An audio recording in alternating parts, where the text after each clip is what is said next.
Okay, well, here I am. I'm back from Florida. Ah. The wine doesn't know it's Christmas, right? And there's stuff to do.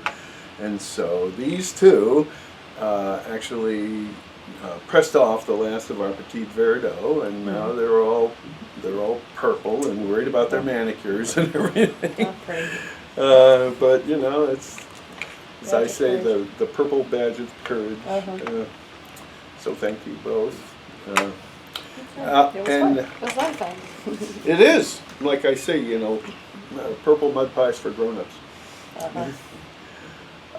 Okay, so we're going to talk about, this is one of the most extraordinary wines I've ever made. And it was, what it is a Meritage, Humboldt County Roman Reserve. So let's talk about that. This is off the Ishipishi Vineyard, up in the northern end of Humboldt, next to Trinity, in the town of Huba.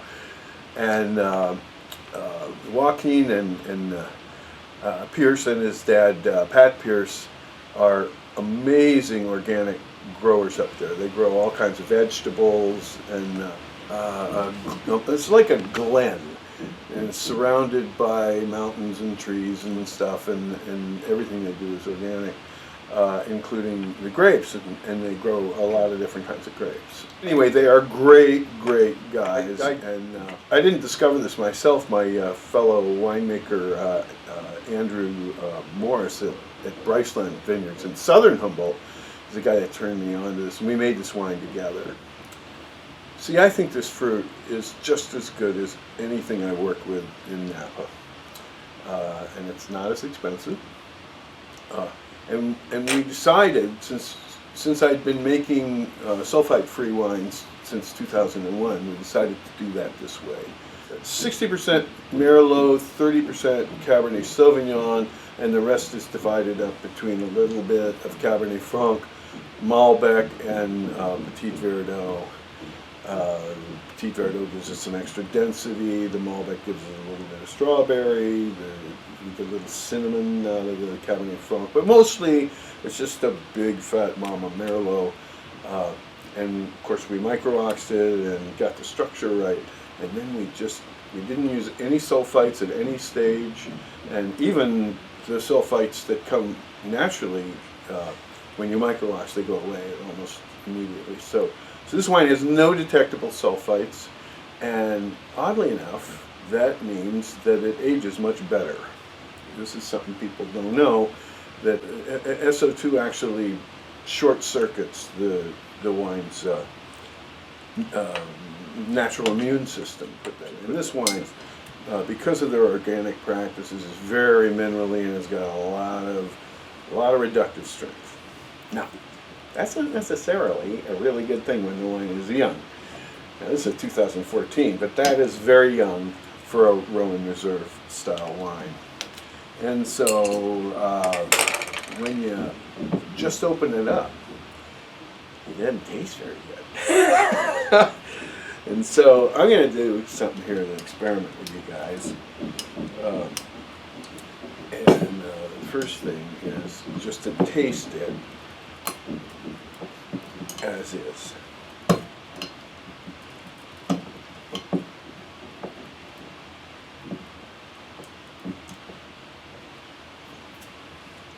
Now you can see in that cork that this stuff has there's no color penetration, and that's because we just bottled it. So it's 5 years in 20-year-old oak. And so here we go. Just straight out of the bottle.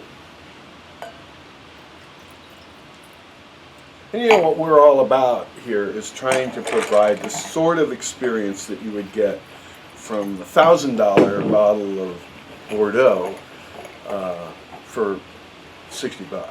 So what I call affordable profundity. So let's see whether or not we got that going here.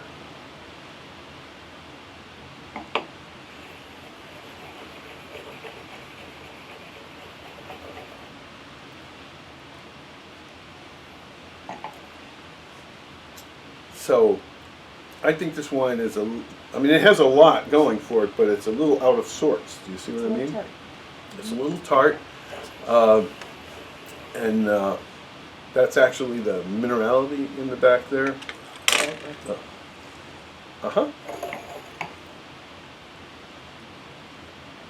All right. Now, down in Australia, there's this winery that was an early adopter of screw caps.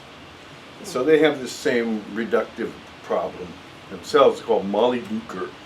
And if you Google up the Molly Duker shake, they'll have you taking a bottle and decanting it and shaking the hell out of it. And we're gonna try the this is the Ishi Pishi vineyard, and so we're gonna try the Ishi Pishi shake on this. Okay.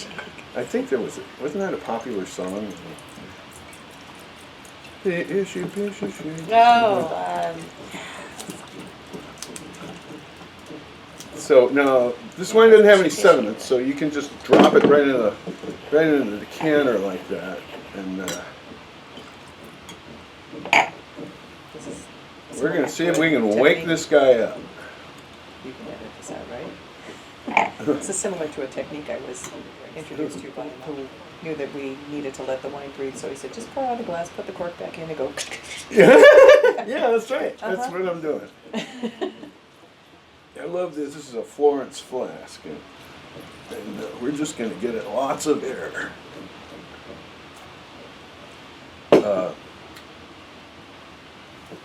We can cut that out too. Now let's see what you think. Is this going to be equivalent to leaving it open for a bottle, corking it, and letting Well, it's the shortcut.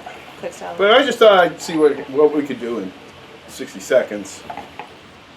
That is an improvement. How about that? That is an improvement. Yeah. And I really think this is one of the best wines I've ever made. But I wanted to put on film that, it's just not going to. It's not a conventional wine. It's not going to jump right out of the bottle. You have to wake it up. So that's. So what would you say now?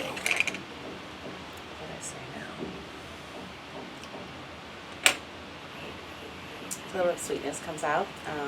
I really like having it open for a day though. The day after was it's true. just- Yeah, 24 hours from now, 24 this will be quite something. What we're looking for here is not necessarily a lot of fruit forwardness, but more just a wine that has great integrity and kind of pulls you in. Tries to show you something in your soul that you didn't even know you had. Now, this is what Crucible does. So I want to make Crucible for $60 instead of $275. And the way to do it is to get out of Napa. So that's what I'm trying to do. So here's the Pierces and the Ishi Pishi shake.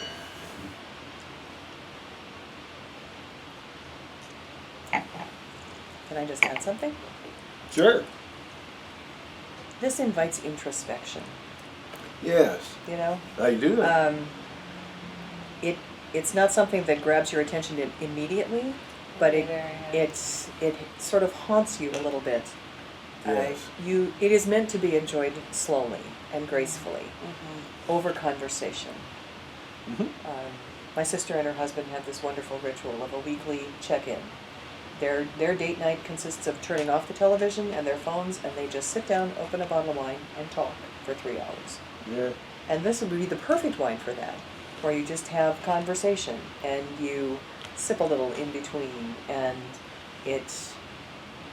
I don't know that it enlivens the conversation, but would contribute to the intimacy of the moment, because it's not the sort of thing you just bolt down. It's the sort of thing you consider. Yeah, it's not a beverage. No, like an anniversary, candles lit, nice dinner, kind of atmosphere, mood, music. Yes. Set. What kind of music?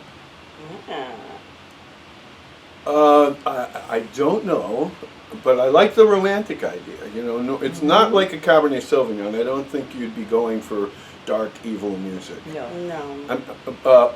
Well, I know one thing that works great. It always does with the Roman Reserve wines is Samuel Barber's Adagio for strings. Ah, You okay. know, something romantic, but also kind of strident. Something that really pulls at your heart. Which is both, that piece is both lush and lovely, but also has those It's got tension. suspensions and tension Yeah. that resolves in such a satisfying way. And yes, this would be perfect for this one. I guarantee it. I guarantee it. And then to put your playlist together, you just put that into iTunes Genius or Pandora, and they'll come up with other stuff like that. It works pretty well. So that's my recipe for date night.